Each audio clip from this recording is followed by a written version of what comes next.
Hey kids, how goes it? This is Uncle Spike, and let me check if the mic is on. It should be on.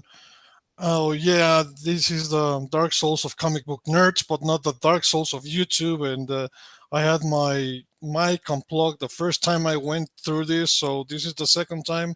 I hope it goes better. I don't promise anything because, like I said, I'm only the Dark Souls of, and ironically at it, of comic books.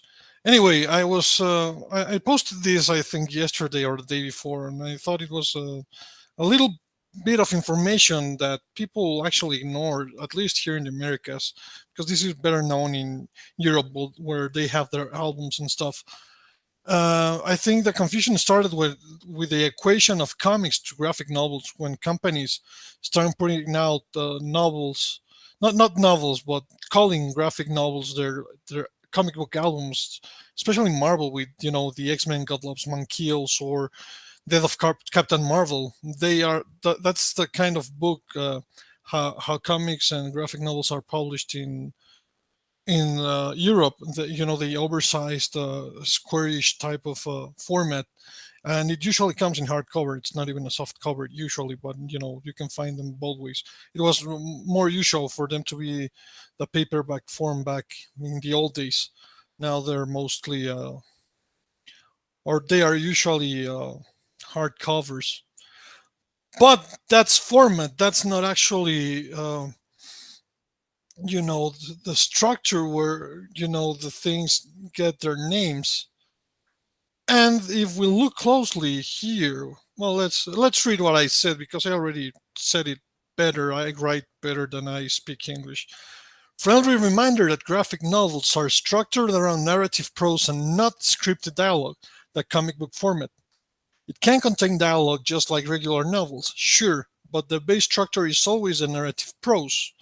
So we go to this example where you can see that this is a prose narrative, just like you would find in fairy tale short stories or novels or whatever, and the images, the panels are just supporting a little bit of this narration, but you wouldn't really know what goes on just by looking at this or by the dialogue included here or by this. You have to read, our household was the most austere, sensible household in the whole Kensington.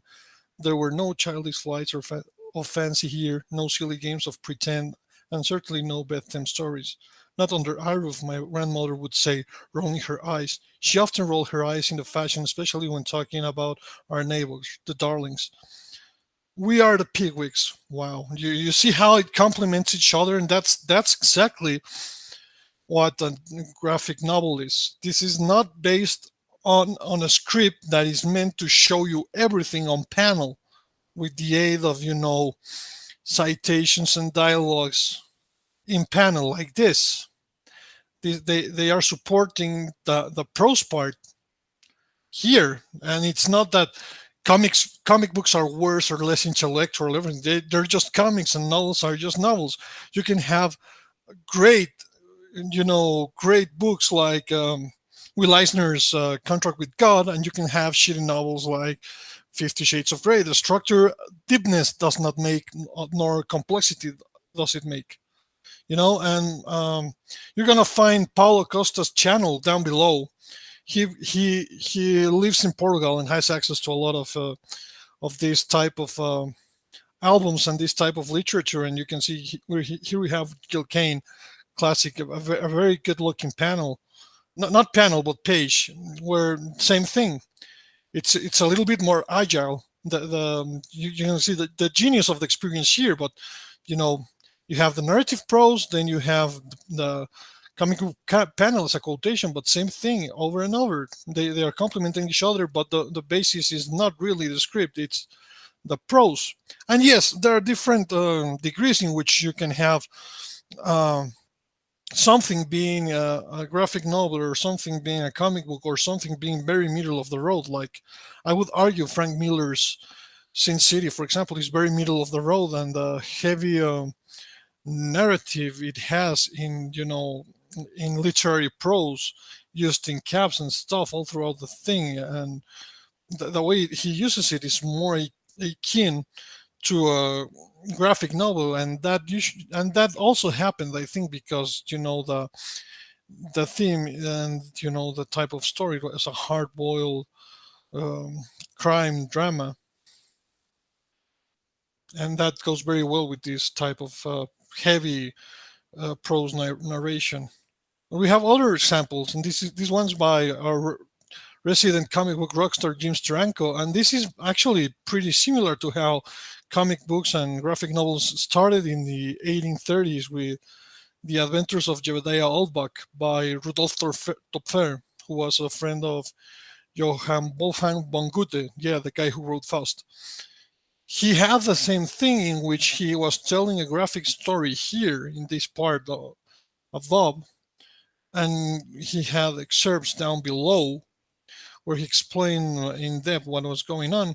Here we have more of a, this situational type of establishing shots and very very dramatic action scenes here, while you have like the heavy prose down here, very atmospheric and very this is very similar to not in execution but in content what Frank Miller does with Sin City. This is the perfect marriage. Or not the perfect marriage, was a very good way to go at it, because the next example Paulo Costa put was a very lovely one, From the Stars My Destination by Howard Chaykin, who many people argue he's past his prime, but I don't think so. And I think he's even gone against the JWs. He's a liberal, but in the actual sense, in the Uncle Spike sense, I actually believe in the freedom of everyone, even SJWs and even fucking outriders, even though I don't like them. But yeah, and this is so stylish, man. Like, look at how he manages the prose and the panels, and they actually guide your eyes very well. And it's this is a very posh page. Like, this is fucking genius, and you can't argue with me. I need to make myself one of these memes that change my mind with Stephen Crowder. But yeah, I mean, this is a lovely, lovely graphic novel page. One of the absolute best I've seen. And there's even like hardened, not hardened, but hardcore novelists like Cortázar from Latin America. I don't think you guys know him as well as we do down here, but Cortázar even made a graphic novel about a French character who became popular in Mexico called Fantomas, and he made a very unique type of novel with panels, and he basically, without knowing, was introducing graphic novels to fucking Latin America in that sense, without even knowing. His experiment was, something we've seen even back in the 1830s or in the beginning of the 20th century with A Week of Kindness, But that's it, and I don't care if you like or subscribe. I don't just comment. I like comments. We want to interact. This is not a for-profit channel. This is not even monetized. I curse a lot. I'm a jackass. So leave your comments, and you can find the Paulo Costa's channel, and you should follow him on Twitter as well. It's at Sir Paulo Costa. If you want to know more about comics and how goes it around Europe, because he's a resident. Anyway, kids, I think that's enough for today. Take care and leave a comment and tell me if I'm wrong, because by all means I could be wrong. I don't hold the whole truth.